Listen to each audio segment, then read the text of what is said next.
oli ku Focus TV oba Focus 256 wamu ne Kojja Kagato exclusive era nyongera okwebaza okubeera nga okikola tunaba ku subscribinga kikole obeere nga subscribinga tulabe nga naffe tutambula mu ngeri ey'enjawulo batwagadde mu episode ez'enjawulo zitambuliramu. Thank you so much abantu bayagadde nnyo interview yaffe ne mukyala Aisha Nakitto etandise okukola bweti so tubasuubiza nti Friends of Kagato eyo episode yabadde esooka kakati tugenda kwetera ate ku mikwano gy'emirala nga tujja kusomerayo omuntu zate kikolanga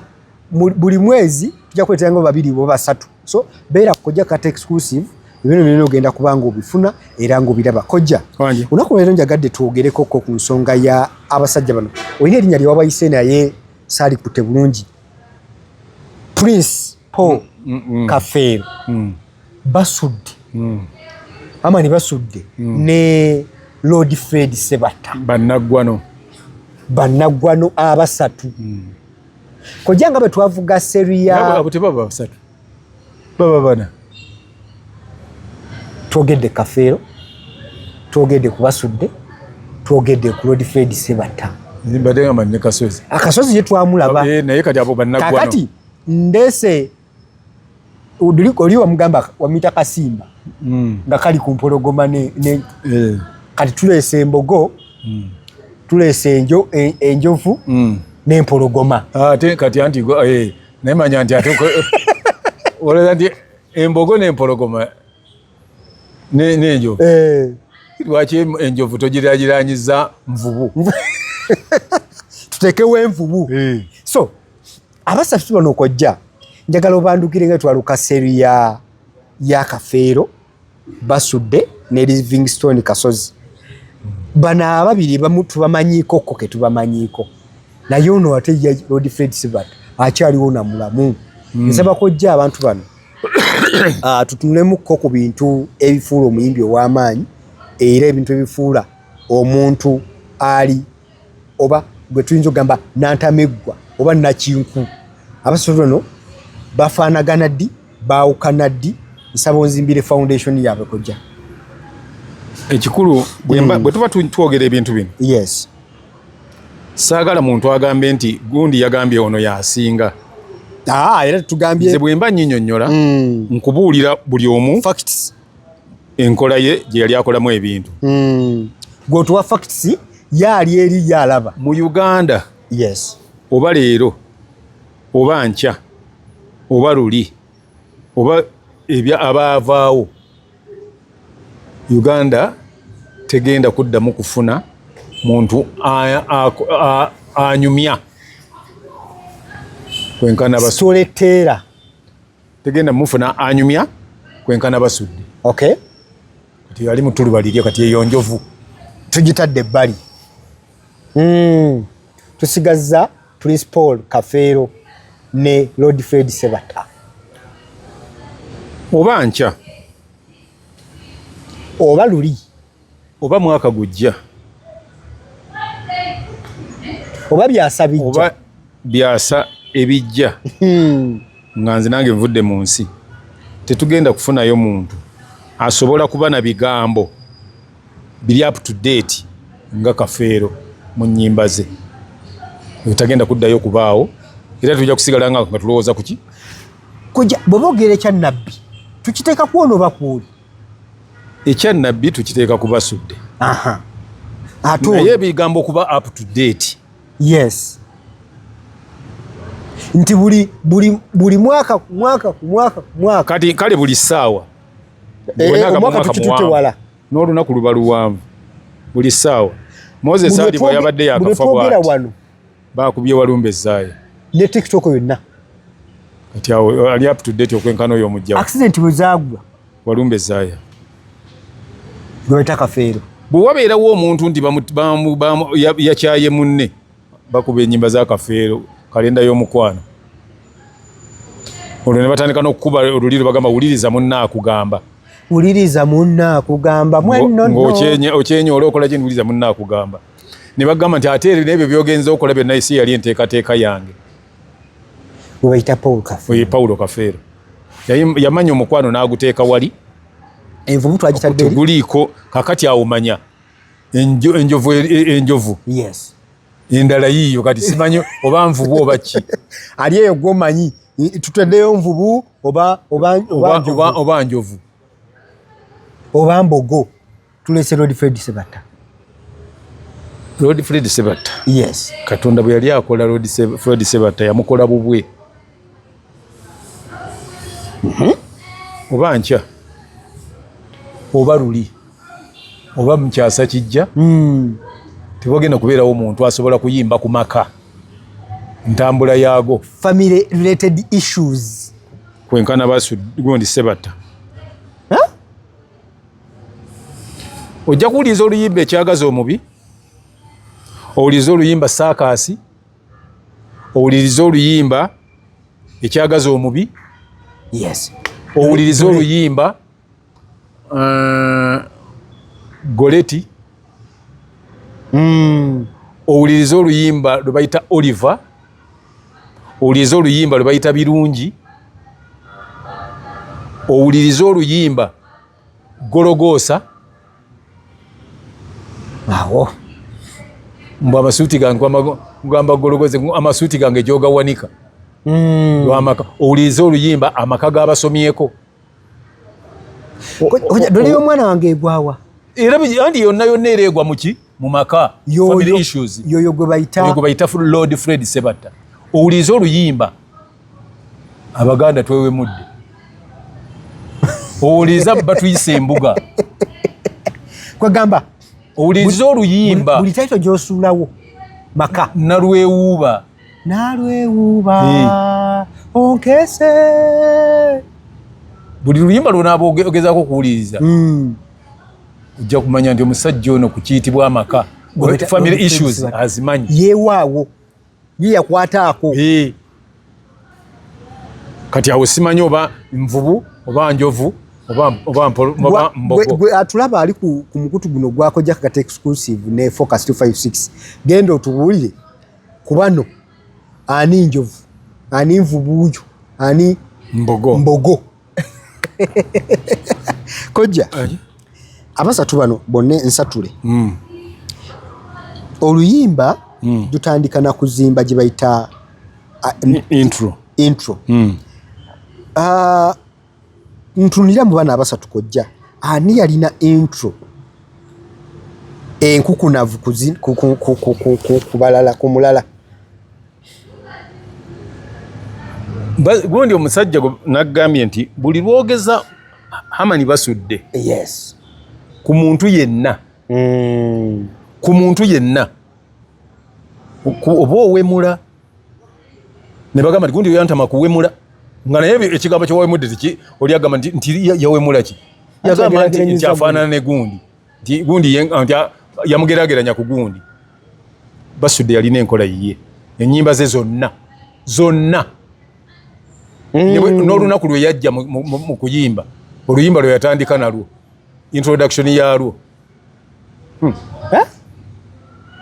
yali agenda kuyimba kigambo kye bayita omukazi gwe bayita mukyala mugerwa naye yatandika mu nnaku nkulu ezimanyiddwa mu mwaka n'akunyonyola oluyimba yali ayagala kuyimba ku luyimba ku kigambo kye bayita akaddanyuma yakyogerako ng'oluyimba luggwa naye yagamba nti Kerementi natwali twabalumbeerwe ebuyoga wano akulagirire ekyabakuza wowetera ku litya eddene Kerementi yali mumanyifu nnyo olw'emirimu gye bwe yafa ne tujjula ensaalwa era mu kuziika kwe abantu baali bamunyoto nnyo tebaawera kati n'agenda ng'ayite naye mu lumbeerwe yekka atalina ndasi yasigala kati n'addeeyo naye yagenda okutuukira ku muntu gw'ayogera ng'oluyimba lugenze eddakiika 10 n'ezi nga lwagamba nti akaddanyuma kawanyumanga biro 2 nga lwakugamba nti ayimba kaddanyuma kojja when you are talking about music tosobola kubuusa maaso ensengeka oba ne peeni basatu bonna bewandiikiranga abantu abo bonna basudde yekka gwe baali batawandiikira kati awo wabayitirako kyenva gamba nti tebamugeraageranyaako mu kalaamu ate teyasoma ku bonna abasatu yaliko ate yali tayasoma naye nga bekijja mu kwata ettendo maama ye yagamba nti okusoma kuyamba luzungu n'ebisigadde ozaala nabyo ng'omuntu yawandiika ennyimba zonna nga awandiikira ne bakazi be bonna ne bakyala be bonna ne mwannyina bantu aba nga yabawandiikira ennyimba bayita basudde basudde so mukalaamu tabadde akola ennyimba ng'ezimu baziwandiika n'aziyimba yes so kituuka mu kalaamu gwomanyiwa omuteekaawo Kafeero muyiiya mulungi nnyo naye era nga naye balina gye bayinza okugamba nti ogundi yaluwandiika nga naye akkiriza nti naye n'omwana ono awandiise bulungi n'amugamba nti kale bwoba omwana mugamba naye mbadde nsaba gwe oba oluyimba lulungi sijja ddunyumisa nga ggwe Kafeero yali takyagala nnyo ekyokuyimba ennyimba zebamuwandiikidde naye oli nnyini awandiise nga yagamba nti wandiruyimbye mukama wange gwe oba onajja oddunyumisa era n'alunyumisa nga bw'olaba Kampala mu kkooti yalunyumisa nakati ne bw'omuwulira n'anyumisa muviya Kampala mu kkooti si kalaamu ye kati ekyo nkikugambye koje bulijjo Kampala mu kkooti si kalaamu yani eyo kati nkigambye saagala bintu kuteeka bantu mu ntalo naye nze gambye nti yakkiriza bukkiriza yali agaanyi n'alutuulamu so mu kalaamu nga bw'owulira kati oluyimba lwa gundi gundi olwa gundi olwo obulamu bwe butyo kati abantu ate singa ye yaluyimba lwandisusse olaba teyaluyimba yateekamu yabakinga bubakinzi naye bw'olulira owulira nga Kafeero oyo muwandiisi mulungi nnyo era ng'amugamba nze gwe oba oyimba kojja abantu bano mu kutandika okuyimba kwabwe aliwo asooka munaani waddaka aliwo asembayo abo basatule gundi yabasooka sebatta yasooka okujja muzeyi sebatta waddi 79 awo wetwasinkanira naye nga yakajja nga mulaba bulabi naye ngenda okutegeeragana naye okuba nti nkwatagana naye tutandike n'okunyumya naki mu 94 awo naye nga wali mu 1970 yali tannafukola nakibina nga mulengezi omulengezi omumanyi ye muntu atambula n'endongo ye n'akubamu ne mumuwayo oba ogumu ki omanyi Sebatta nti yali makanika naye simanyi abamu tebamumanyi yali akolika mmotoka ate nyinza okugamba nti yali akanika kamera oyinza okugamba yali akanika TV gwe bakyo oyagala okugamba naye tezaaliwo zebakanika ebiseera ebyo oyinza okugamba yali akanika eggaali naye nze nkugambye nti kati kimanye nti makanika omumutwe agulina bw'asooka ku baana abasatu ani addako gundi ye yaddako yali basudde Kafeero ne basudde ani asooka mu ndongo wano omu wa 87 naye bonna bajjira mu myaka gye gimu naye gundi n'agira mu 89 yatinkira basudde ye yasooka bali njagala kutukatereza basudde yasooka Kafeero n'asembayo ku baana abasatu so kubanga ennyumba mu nsengeka gye bwanyamba mu interview yali esooka oba wena yakyogererako nongamba basudde yasooka ono Kafeero najja n'agoberera kojja mu muntu nga ebintu ebizimba omuyimbi ebimukola oba omuyimbi ng'oyo alina okuba nga alina kumukebuta music dance and drama abasatu bano ensatule nga bwe bali wetugenda ku kyokuyimba tumaze okutunula ku nsengeka yaabwe ebigambo topics ze bayimbako buli omu ne tumwawula ne munne bwe kijja mu performance okuperforminga ku stage teri yasinga Kafeero yali asinga Kafeero ne Lord Fred Sebatta tumuleeta ate bwe ngamba nti teri yali asinga ku abo bonna Mukaabya ye yali asinga Kafeero yekka Mukaabya ne Kakumirizi asinga Kafeero Kakumirizi wange yali mulungi tomuzannyirako waliwo ne akwagazisa stage giraba buli kasi naawe n'oyagala otandika okukola shows nga kati bw'otasobola teriiyo artist mukazi baliyo aba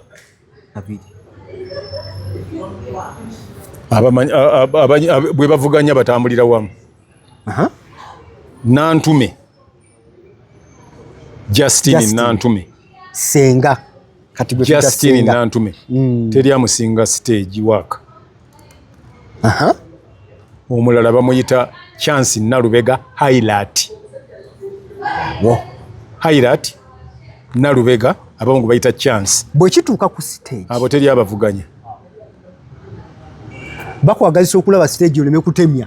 nibwebabireko bokka abo Justina Nantume n'omuteeka ku stage yekka okumala essaawa 2 agibeerako obwomu nga abantu tebaboye nga totemya n'oleeta Chance Nalubega n'abeera ku stage essaawa 2 nga tebaboye sokoja bwe tujja mu ng'oteekako Kafeero kuba Kafeero yajjanga ku stage n'akuba ennyimba 13 naye nga batomugamba tovaayo twongere naye naawe otubbye ng'akubye 14 nti otubbye twongere omanyi nze kati mbayira ku mpewo n'enkuba oluyimba lwa Kafeero n'endumalako bwe nkuba olulala olwabasudde mba ndi ngenda mu ssaawa emu ennyimba 2 naye ye ng'akuba ennyimba 14 naye bamugamba owaaye nga tebamukooye otusaze ensawo bwe booleeterayo abayimbi aba b'omanyi nti bakafulu wano mu Uganda be batenda abeere ku stage essaawa emu n'enkya agende ku kyalo ekiddako nga wanaakolera olaba oba banaafunayo wadde omulema kojja abayimbi bano abasatu performance wise oli otugambye Kafeero tumuwadde tiki Kafeero talina Kafeero nkugambye ndi mu bayimbi abasajja mukaabya yekka yali avuganya Kafeero bwe tudda mu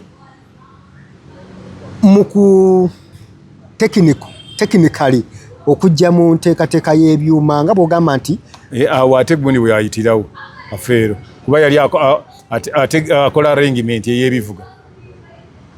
kyovulaba ennyimba ze zonna music y'omu ng'akola arrangement yes ne basudde yali akola arrangement muzeeyi wange Lord Fred naye nga mukola arrangement naye muyitirivu yes naye bali ababiri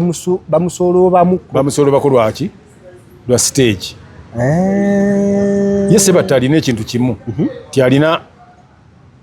ate kyewe yasingira bano ate naye koma kyeva ogamba nti abo abantu bo balina ekiti kyabwe kwegamba waves bazitambuzanga bwe bati Sebatta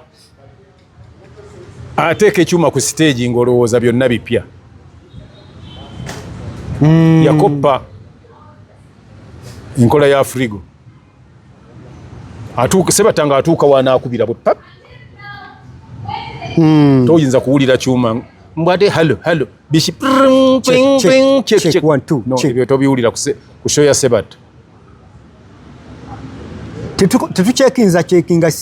babicekinga abanaakola bonna yagamba ntuuka ku makya ssaawa 4 teekawo ebyuma bitesitinge biteekeko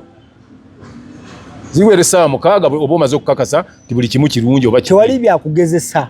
mugezesa nati ngamba ku ssaawa eri essaawa bwe zituuka nti kati kuyingira jjako switch z'ebyuma byonna bwe bana bagenda okuba national anthem bizzeeko kuba kije banjire omanye nti bali mu kigondi tokangamu okube national anthem teri kuwulirayo ddoboozi ya kyuma nga lyekulukuuta oba likola ki kojja abasajja abo balina engeri gye bateekateeka oyo Sebatta ayagala oluyimba lwe nga bwalukuba ku stage bwe luba luwulikika nga luli ku CD nabalaba ne wano mu rehearsals jozi nga bwe luwulikika era bagamba mwongeremu mugire agamba nedda mukwano ekyo nalirowoozezza nnoze nalirowoozezaako olaba otya bw'oyongerako waggulu ono nassaamuuko wajjazi mbadde nkusaba okendeezeemu okukebwa katono kubanga eno accompaniment basinga nnyo okwagala okuwulira ebigambo by'omuyimbi yes kati ebyo nabyo tulina we tujja bifunira tugende mutulabe Yoyo Fred Sebata. Kojja abantu bano oyina omukisa kumanyi nagamba nti bwe nfuna ekintu kyenandibuuzizza omuntu eyaliwo ebiseera ebyo wakati gwe waliwo mu generations ez'enjawulo ezo zibeeramu. Abantu bano kojja abaliraana abaddeko nabo wobanga gwe olimu gye gwe producer mu biru smart eri mu byuma bano bali eno ku microphone amaanyi n'obunafu buli omu yalina ki wano ku microphone tuli kusawa ya ku recording olwo musawa yo ku recording wano sawa yo ku recording anti waliwo batinga Sebata yes tayagala kimutawaanya tayagala kirala kyonna oba kuli oba kiraba tabyagala twa recording ako mu studio emu ne Sebata yes mu 1900 yali kinaana mu musanvu nga tuli recordinga musango gw'abazadde Jime musango gw'abazadde baba wala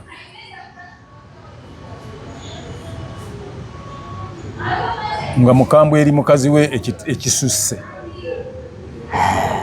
olw'okuba nti yali n'oyimba kyataagadde nga yakugamba kirala wakiri asazaamu recording watwaddamu recording ennaku kyatwalira ennaku nga tugiddamu omukyala alina olwejoyejo lye yamuleetako tujja biddamu n'agamba mwami batte mwami Kasajja tunaabiddamu enkya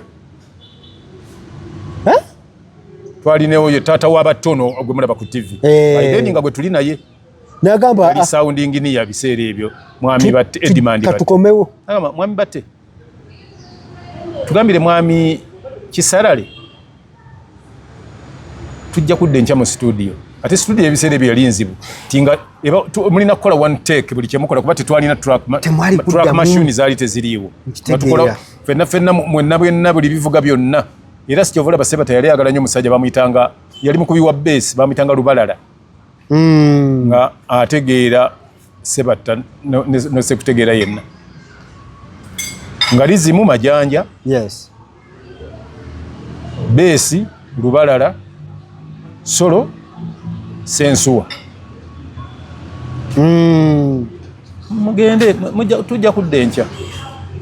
wasijja kusobola kukola nga ono byakola nga tujja kukola bwe tetujja kunyumisa kintu nga nyiize mwami Kasajja tujja enkya nga tuyimba tuli bateefu tukole ebivaayo bulungi tukole ebintu ebinavaayo bulungi ni mwami Kisarale mutugambireko nti tetusobodde kukola mwami batte tukole enkya twali tukolerawo ku Nasa awo nga wali gye bayita leero biganyi tujja kukola olulala kojja abantu abasatu bano Fred Sebata basudde ne Kafeero mu buntu enkolagana yaabwe eri etya mu buntu ndi ku nkolagana etya nti nganzi bwe nkolagana nawe off camera mu buntu nga gwe omuntu bali batyo baba bageraganya ani ayina enkolagana eyangulwa oba eyangulirwa omuntu omulala eyali akikulu nti Katonda yabawa ekintu kimu abo bonna baggume oba okitegeera nga tekuli gwopapirako buli omu aba amaze kukwagala tomudumirako kujja kuba Sebata nakutunuulira basudde ng'omutuukako nga bwe muba temumanyiganye tayogera takola ki ate ye Kafeero yali ndi mukambwe naturally naye abantu nga tebakimanyi ng'akuba n'okkuba nga mukambwe kyotamanyi okujjako ate olaba mwabeeranga muli naye nga tanyumya nasirika naye ate ne baagalana kati abo ne bakwatagana ate ng'ate bw'osanga Kafeero ng'anyumya ne basudde ng'olowooza nti buli kaseera babeera bonna era basudde yatuuka ekiseera nga oba 8 gwa kiro oba 10 ng'avuga n'ajja ewa Kafeero n'atuula awo ne bukya ng'ali awo banyumya oluusi ne bamuleka nawe ne bagenda beebaka nga bwe batyo ne Sebata yali mukwano gwabwe nnyo Sebata kikulu mu byonna baali bamurespectinga kuba bamusangamu mu ng'ate ategeera kyakola ne baagalana nnyo era nga bakolagana. Kyenneewuunya era buli lwemba ndi ku stage oba lwenfuna gundi yonna yonna omwaganya ngamba abantu nti lwaki mulowooza abayimbi abo bo mu kifo ky'okuwalaggana baayagalana bwagalanyi? Mulowooza si kyekireetedde music waabwe okubeera nga tava ku luguudo kubanga baali baagalana nga buli omu awa munne amagezi? Era ojja kulaba Dani Mugula awo bw'abeera awo ng'olaba Sebatta adduse emisinde omusanga mu ofiisi awo wali paaka enkadde mall ng'ali mu ka ofiisi emmanjwa waliwo ofiisi yaabwe awo eyaba Entebbe Gita Singers ng'ali ne Dani anti nabadde njize oluyimba noba lunaakola lutya kuba mumpulire kwegamba bonna abayimbi b'amaanyi. Fred ekigambo ekyo abantu banaalowooza kyesittaza oyo naye tujja kubuuzaako ku Mensi. Bagamba Mensi baba bategeeza Misuseera. Tulinde Mensi ajje. Tekirina buzibu naye toyongerako ekirala ekikifaanana. Abo be bayimbi abo abanene abaagala ojja balaba ku show egenda kubeera ku Serena Hotel mu Gardens. Olina akantu ke waŋŋamba mu generation yaabwe abo eyali asinga okuwemula Lord Fred Sebatta yasinga okuwemula ate yasinga obutayagala muntu awemula naye ngembe mulaye naye Sebatta ku buwemu bwe yes ate bannazaala basinga okujagala n'abakulu ate abandi badde beewala ebintu byawemula. Ategeeza kibimbuulire oyayimbye saategedde naye oluyimba nga lwanyumidde kubanga nalabidde ddala nga buli kyagamba omwana oyo naye nno n'abaana naffe nga bwe tuzibakolera abaana omukolera ddule n'abeerawo ng'emukaabya nasi nga ebigambo byakozesezza abantu bw'amala obbi bannyonnyola yes bwe babitegeera ndi yali akola ki nti yali ategeeza mulimu n'ebimu bakadde baffe nga nabo bawulira message ne bajagala n'olwaleero tebabitegeeranga. Kojjaawo tujja kujjawo osooka otusabukulireko ko ku nja kubaleetera ennyimba eziwerako tusabukuleko nja kujja nazo nga nduwulira manyera okuba tetusobola zibateerako wano bw'ojja sooka oluwulirize nga bwe bibaddiramu ebigambo otulayini ne meaning zaalwo otherwise mwekumire nnyo ku Kagatto exclusive ne ku Focus TV yange. Kale gwe wenna atambudde naffe okubiri gye twatandikidde mpaka wano okola kyamannyo okubeera nga weekuumira ku mukutu weekuumira mu kumanya weekuumira mu kutegeera mbeera ne kojja ono nga tuwayamu ku bintu eby'enjawulo kimu bibiri bisatu ne tuyiga ebintu bingi nnyo. Emboozi yaffe ey'akafeero basudde ne Fred Sebatta yakatandike ne episode 1 katugenda kuleeta episode 2 owulire